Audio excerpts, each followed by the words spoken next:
പവിത്രം 23-ാമത്തെ episode. വേദ ജയിലിലെത്തുന്നു. ഉദ്യോഗസ്ഥൻ വേദയെ അകത്തേക്ക് വിളിച്ച് ഇരിക്കാൻ പറഞ്ഞു. എന്താ മേഡം വന്നതിൻ്റെ കാര്യം? വിനീത് രാജ് അല്ലേ? വേദ ചോദിച്ചു. അതെ. എത്ര കാലമായി ഇവിടെ ജോലി നോക്കാൻ തുടങ്ങിയിട്ട്? ഞാൻ അധികകാലമൊന്നും ആയിട്ടില്ല. വേദ, എനിക്ക് ഇവിടെയുള്ള ഒരാളുമായി സംസാരിക്കണമായിരുന്നു. ഉദ്യോഗസ്ഥൻ, ആരാണ് മേഡം? വിക്രം സുധാകരൻ, വേദ പറഞ്ഞു. ഉദ്യോഗസ്ഥൻ ചോദിച്ചു, കൊലക്കുറ്റത്തിന് ശിക്ഷിക്കപ്പെട്ട ആളല്ലേ എന്ന്. ഞാൻ ജോലി ചെയ്യുന്നതിന് മുന്നേ തന്നെ ആൾ റിലീസായി പോയി. വേദ, റിലീസായോ? ഉദ്യോഗസ്ഥൻ, 5 വർഷം തെറ്റൊന്നും ചെയ്യാതെ ജയിലിൽ കിടന്നു. ജോലിയിൽ നിന്ന് വിരമിച്ച ജഡ്ജായിരുന്നു വിക്രമിന് വേണ്ടി ഹൈക്കോടതിയിൽ അപ്പീൽ നൽകിയത്. ഹൈക്കോടതിക്ക് വിക്രം തെറ്റൊന്നും ചെയ്തിട്ടില്ലെന്ന് മനസ്സിലായി വെറുതെ വിട്ടു. ഇനി എന്തെങ്കിലും മേഡത്തിന് അറിയാനുണ്ടോ? ഉദ്യോഗസ്ഥൻ ചോദിച്ചു. വേദ പറഞ്ഞു, ഒന്നുമില്ല, ഞാൻ അന്വേഷിച്ചോളാമെന്ന്. എന്നിട്ട് വേദ തിരിച്ചുപോയി. വേദ അച്ഛന് ഫോൺ ചെയ്യുന്നു. എന്നിട്ട് വിക്രം എവിടെയുണ്ട് അച്ഛാ എന്ന് തിരക്കി. അച്ഛൻ ചോദിച്ചു, നിനക്കിപ്പോൾ എന്തിനാ വിക്രമിനെ പറ്റി ചോദിക്കുന്നത്? ഇപ്പോൾ നിനക്ക് അതിൻ്റെ ആവശ്യമില്ലല്ലോ. അവൻ എവിടെയെങ്കിലും ജീവിച്ചോട്ടെ. എനിക്ക് ഇപ്പോൾ കുറച്ച് തിരക്കുണ്ട്, ഞാൻ പിന്നെ വിളിക്കാം മോളെ എന്ന് പറഞ്ഞ് അച്ഛൻ ഫോൺ വെച്ചു. സുധാകരൻ മാഷ് കടയിൽ നിന്ന് സാധനം വാങ്ങുമ്പോൾ വിക്രം റോട്ടിൽ നിൽക്കുന്നു. ശ്രീകാന്ത് വിക്രമിൻ്റെ അടുത്തേക്ക് വന്ന് പറഞ്ഞു, ഇത്തവണ നീ രക്ഷപ്പെടില്ല. ഞാൻ നിറയെ ഗുണ്ടകളെയും കൊണ്ടാണ് വന്നത്. എന്നിട്ട് അവിടെ കിടന്ന് വിക്രമും ഗുണ്ടകളും അടിപിടി കൂടുന്നു.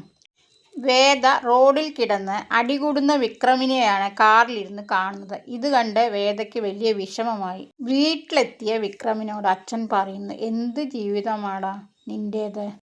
വിക്രം, അതൊന്നും സാരമില്ലച്ചാ. ഇനിയും ഇതുപോലത്തെ ഉള്ള രംഗങ്ങൾ ഉണ്ടാവാൻ സാധ്യതയുണ്ട്. അതുകൊണ്ട് ഞാൻ ഇവിടുന്ന് മാറി താമസിക്കുന്നതാണ് നല്ലത്. അപ്പു അതിന് സമ്മതിക്കുന്നില്ല. വിക്രം കാര്യങ്ങൾ പറഞ്ഞ് അപ്പുവിനെ മനസ്സിലാക്കുന്നു. വിശ്വം അപ്പുവിൻ്റെ അടുത്ത്, അവൻ ഇവിടുന്ന് പോകുന്നത് തന്നെയാണ് നല്ലത്. നമ്മുടെ ഭാഗത്തു നിന്ന് എന്തെങ്കിലും ഒരു ബുദ്ധിമുട്ട് അവനുണ്ടായാൽ പിന്നീട് അവൻ അത് സഹിക്കാൻ ബുദ്ധിമുട്ടാണ്. അതുകൊണ്ട് അവൻ ഇവിടുന്ന് മാറി താമസിക്കുന്നത് തന്നെയാണ് നല്ലത് എന്ന് വിശ്വം പറഞ്ഞു മനസ്സിലാക്കി. വേദ ദുഃഖിച്ചിരിക്കുകയാണ് വിക്രമിനെ ഓർത്ത്. അവിടേക്ക് സേതുലക്ഷ്മി വരുന്നു. മോൾ ഇപ്പോഴും അതോർത്ത് വിഷമിച്ചിരിക്കുകയാണോ? സേതുലക്ഷ്മി ചോദിച്ചു. വേദ, ഇത്രയും കാലം കഴിഞ്ഞിട്ടും ഒരു മാറ്റവുമില്ലാതെ തെരുവ് ഗുണ്ടയെപ്പോലെ വിക്രം റോഡിൽ കിടന്ന് അടികൂടുന്നു. മോൾ എന്താ പിന്നെ വിചാരിച്ചത്? അയാൾ ജയിലിൽ കിടന്ന് മാനസാന്തരപ്പെട്ടു എന്നോ? പൂർണ്ണമായി അയാൾക്ക് മാറാൻ കഴിഞ്ഞിട്ടുണ്ടാവില്ല എന്ന് സേതുലക്ഷ്മി പറഞ്ഞു വേദയോട്. സത്യങ്ങൾ ഒന്നും ഇപ്പോൾ മോളോട് പറയണ്ട. ഇത്രയും ദിവസം പോലീസ് ഓഫീസറുടെ മകളായി ജീവിച്ചിട്ട് ഒരു തെരുവ് ഗുണ്ടയുടെ മകളാണെന്നറിയുമ്പോൾ അത് മോൾക്ക് എങ്ങനെ ഉൾക്കൊള്ളാൻ കഴിയുമെന്ന് നമുക്കറിയില്ലല്ലോ. വേദ, അതല്ലേ സത്യം. സേതുലക്ഷ്മി, അത് സത്യമാണ്.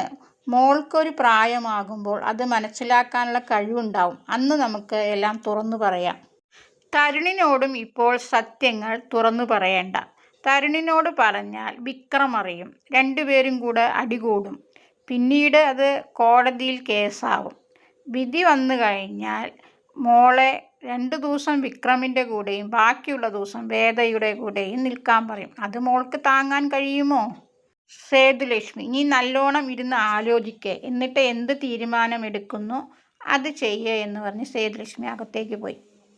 മോളെ കുളിപ്പിക്കുകയാണ് സേതുലക്ഷ്മി. അപ്പോൾ മോളോട്, നിനക്ക് അമ്മയെ ആണോ ഇഷ്ടം അച്ഛനെയാണോ? എനിക്ക് 2 പേരെയും, എന്നാലും കൂടുതൽ. ചില സമയത്ത് അമ്മ, ചില സമയത്ത് അച്ഛൻ. തരുൺ മോളെയും അന്വേഷിച്ച് റൂമിലേക്ക് ചെല്ലുന്നു. വേദ അവിടെ കിടക്കുകയാണ്. സേതുലക്ഷ്മി പറഞ്ഞു, ഞാൻ മോളെ കുളിപ്പിക്കുകയാണ്. അച്ഛ അമ്മയോട് പാല് കാച്ചി വെക്കുക എന്ന് മോൾ പറയുന്നുണ്ട്.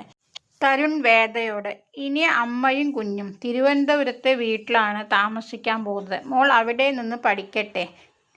അപ്പോൾ അമ്മ, തിരുവനന്തപുരത്തെ വീട് താറുമാറായി കിടക്കുകയല്ലേ? അതൊക്കെ ഞാൻ നേരാക്കാൻ പറഞ്ഞിട്ടുണ്ട്. നമുക്ക് ഉടനെ തന്നെ അങ്ങോട്ടേക്ക് പോവാം.